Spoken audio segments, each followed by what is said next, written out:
a potential he believes, immodestly, he can personally unleash as president.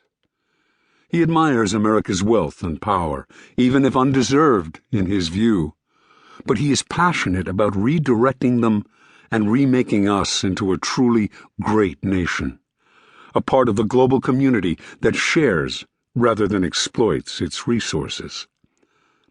In 2007, he told a Rolling Stone reporter he has faith in America's capacity for acts of outstanding virtue. But as a black man, he feels very deeply that this country's exercise of its great inherited wealth and power has been grossly unjust. Obama added, "I'm somebody who believes in this country and its institutions, but I often think they're broken." Tragically, Obama's ideological blindness precludes him from recognizing America's unparalleled record of benevolence as the world's greatest superpower. It numbs him to the wonders of America's free market system, which has produced unprecedented prosperity for Americans and contributed to the advancement of civilization throughout the world. It obscures a realistic assessment of global politics that comprehends the existence of rogue nations, evil empires, and Islamic terrorists who intend us harm and who cannot be mollified through pandering and engagement, but must be approached from a position of strength. His abundantly documented radical background soured his taste on America, compelling him to believe America's wealth and power were inherited rather than inspired by America's God-fearing founders, who crafted a government designed to establish and maximize individual liberties. A government that has been preserved with the blood, sweat, and tears of generations of Americans.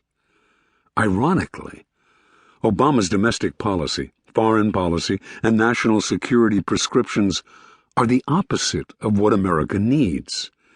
In transforming America to spread the wealth around, he is actually spreading the misery around, burying us in debt and potentially enslaving us to our foreign creditors. In the name of improving our image in the world, he is compromising our national security. He is reaping destruction in America's culture, its constitution, and in every sector of the American economy, save the public sector, administering one kick in the gut after another, and inflicting damage from which it will be difficult to recover.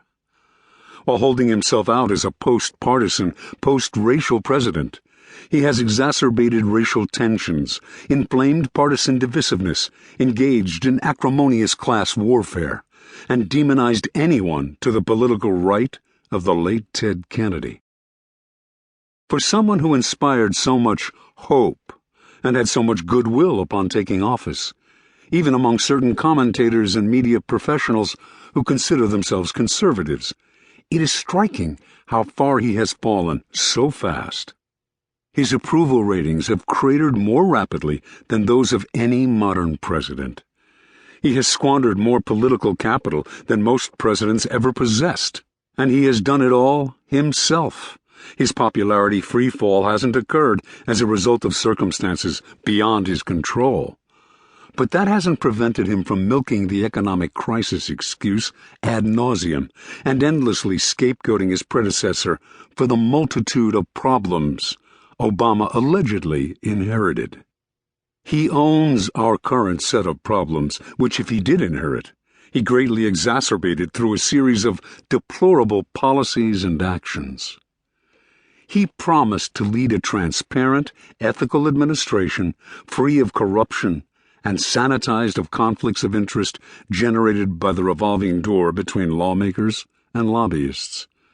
But he appointed a host of tax cheats, lobbyists, and leftist radicals, and has cloaked many of his policy actions in secrecy.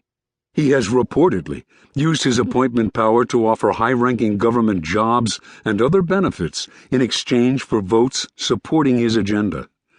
He has brought Chicago-style politics and Saul Alinsky street organizing tactics to Washington, diverting federal funds to the now defunct Acorn as his political and re-election arm, using the Justice Department as an advocacy bureau and his campaign organization